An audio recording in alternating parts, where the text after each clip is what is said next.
after obviously Saturday, just having looked at the game, you mentioned, you look at it and just your thoughts now after having watched it and yeah. Yeah, no, we just had a proper meeting. I think, sorry, damn it. Probably frustration, obviously disappointment, and yeah, at least we know what we did wrong, and I think that's the most important thing. If it was, we played so well, and but they totally outplayed us. I mean, we can't sit here and the rev was good. I mean, we had altitude. There was a lack of crowd in there. 22 points up, but we went through our stuff now. At least we know exactly what we did wrong. In a game like that, we couldn't even say we were unlucky. I think there was 4 of their tries where there wasn't even a phase that we'd say put up. It's an intercept pass here, it's an offload there, and it's a ball that bounced there, which they worked for so hard to be in those positions. So we went through all our facets of the game now. Internally, our team has been announced, so we wouldn't do it today, then everybody thinks it's mind games again. It's just internally the guys know who's playing. And yes, now everybody, we said last week what we're up against. And I don't think the world believed us when we said we're up against a really good Wallaby team, and we believed that, and they showed it.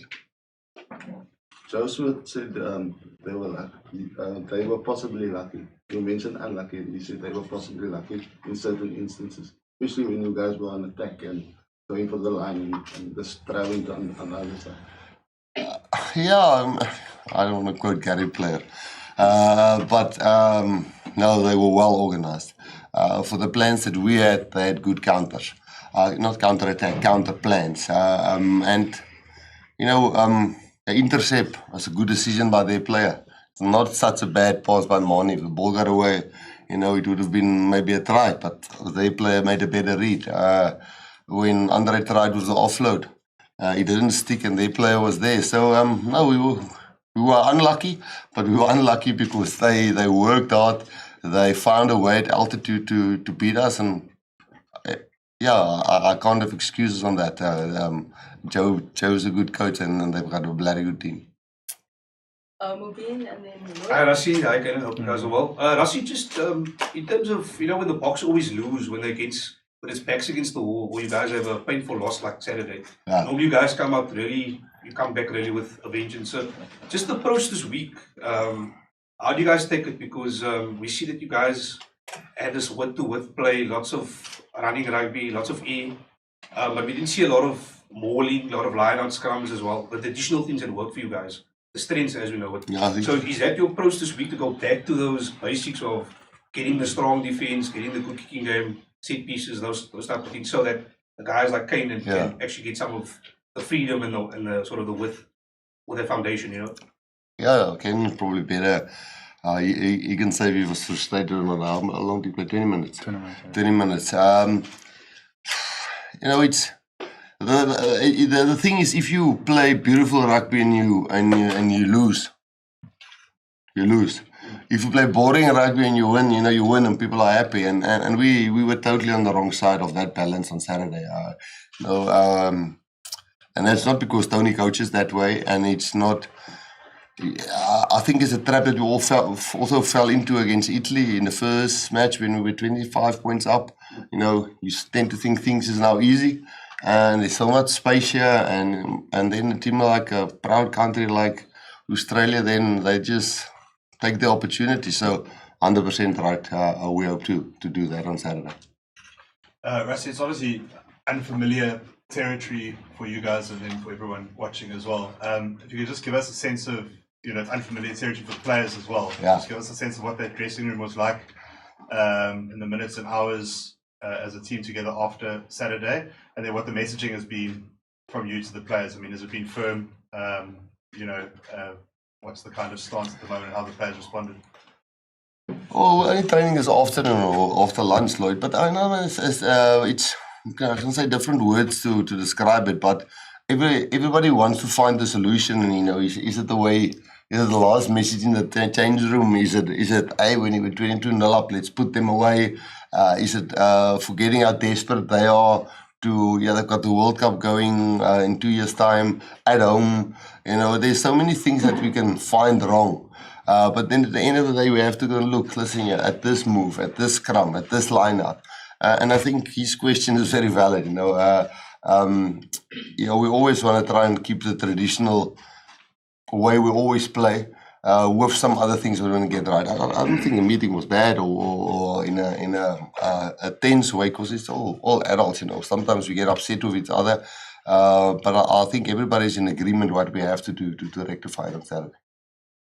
Rassie, can you just for you, from the players' perspective, what do you feel you guys need to do this week in terms of fixing, correcting the wrongs, and then is there a clarity with what you need to do?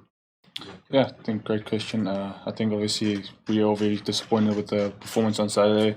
The guys are hurting, but we did a review, we did our meeting, and yeah, I guess like Coach said, now we know what we need to do to get it right this weekend. And yeah, our main focus for us is to stack the positives this week and make sure that Saturday when we go out there, we have a clear plan on what we want to do and just execute it on the game.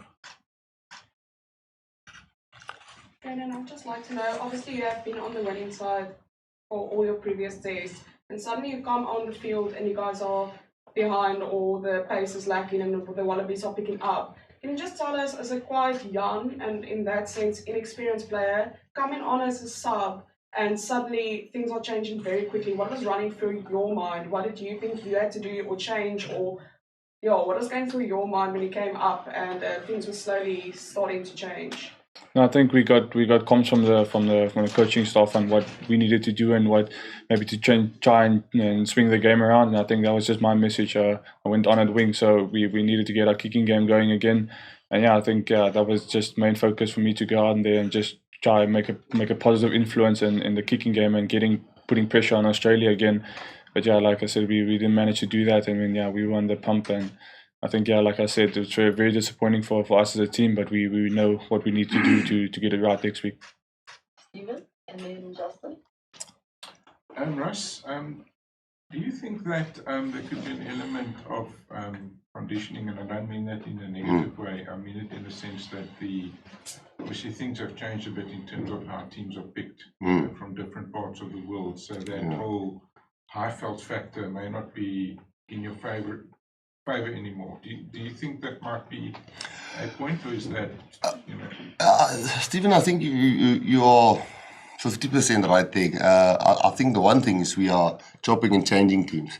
But there was a fairly settled team in terms of strategy and feeling pressure and knowing pressure and so on.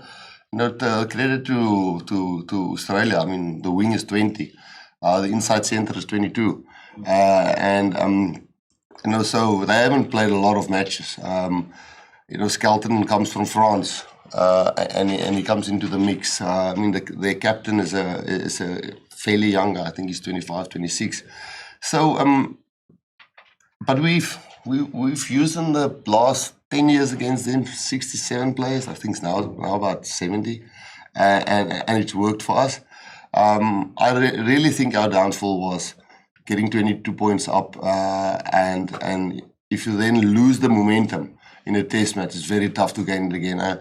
No, we've been together for almost 11 weeks this year, and really it's not a conditioning thing. It's maybe a little bit of rhythm, but hell, it was a terrible result getting into the rugby championship, giving them 5 league points, us having 0.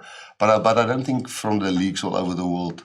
But I do think, because we are trying to build squad depth, this last one was a terrible result for us, because we always want to keep the winning momentum whilst changing and giving guys opportunity. As you speak about that winning momentum, and then there's the other side where people say maybe a defeat is a better lesson when it comes to continuing that momentum. So almost like to say you need to lose in order to improve and really understand where you need to build on, because if you're winning week in, week out, are you really learning a lot? Is that something that you also look at and maybe agree to when you think, you know, this defeat would have taught you guys a lot more in terms of what you still need to improve on in order to make sure that you Yeah. get to a point where you want to be? Yeah, I don't want to sound like a philosopher, but you know, you must learn when you're winning also. You know, when we were winning, there were some games where we just couldn't get to the third and the fourth gear, and it didn't improve on Saturday. So, but it's different when you lose and you come into a meeting and all the players sit there, you know, and now they listen. They always listen, but now, you know, we lost. And then, so it does create a different vibe, totally. And I think because obviously everybody's embarrassed. Nobody's feeling good about themselves. It's not lekker to walk in the streets and people are, hey, wat gaan aan, man? You know, so, and I think that just put more tightness together and make you more want to get it right. So, yes, look, if we don't learn from a match like we played there, what we gave them on a platter sometimes, they also worked for a lot, but you tend to learn more when you lose. Lloyd and injury for the weekend. Yeah, couple. Concern over Sia, but yeah, Sia's out knee. I think 4 weeks. Peter Steff concussion. Kirtley knee. Edwell ankle. That's everybody. all out. Yeah. Ethan, and then guys, Kanan's got to go. So if there's a last question for Kanan, please fire. Otherwise, he's got to go. Adnan? Yeah. I got a question for Rassie. Okay, yeah. Kanan. Kanan, just in terms of the backline, we know it's quite an exciting backline. The one Rassie's going to put out probably this weekend as well. But Cape Town's looking like it's going to bring different weather to you guys. Is that something that you as the backs will be speaking about to each other? You mentioned sharpening up on that kicking game. You had a good kicking game, but furthering that into the game as the minutes go on. Is that the talk amongst the backs for this week? Yeah, I think we obviously know we have to get it right this weekend. I think a big thing in that is having control and balance in our game. You know, defense complementing the attack confidence, playing well with the kicking game. So I think we need to get the control and balance right for this weekend. Whatever may come, you know, weather-wise, you know, just have to be ready for what needs to come this week Saturday. Cool. Kanan, you excused? Mubin? Adnan and then Mubin? For 2 minutes, Kanan, don't run away. Just 2 minutes, Kanan, and then Rassie after. Sorry, Rassie, I had to ask us, you mentioned the fact that the mense will be and the fact that you're sitting here, just tell us why you decided to come today. You had to press on and explain it, and you're here again today. Just tell us why. No, because there's some Dion has to fix some things now. He said Dion is normally on Mondays. And we would love to give you the team now. We always pick the team on a Sunday. The players know Monday morning, and sometimes the program is just so tight. I swear it's not mind games when we do things like this. It's for our program on a Monday to function better. And Dion's got a pretty important line-out meeting now, and it's always this time. And our meeting went a little bit deeper, and I don't want. Rather Dion get the detail right there, and I can answer the questions. So it's just to be more productive. There's nothing else to it. Why did you quit? Something I thought it was more about you taking ownership and taking... No. Well, again, if Dion sits here and he answers questions, I don't want to sound like somebody rambling on, but if Dion sits here and answers questions about what happened on Saturday, and he's got a line-out meeting now which he wants to fix, you know, I mean, I'm part of all the meetings, and I can help him out today, you know, that he can focus on what he must do. Log us off, and then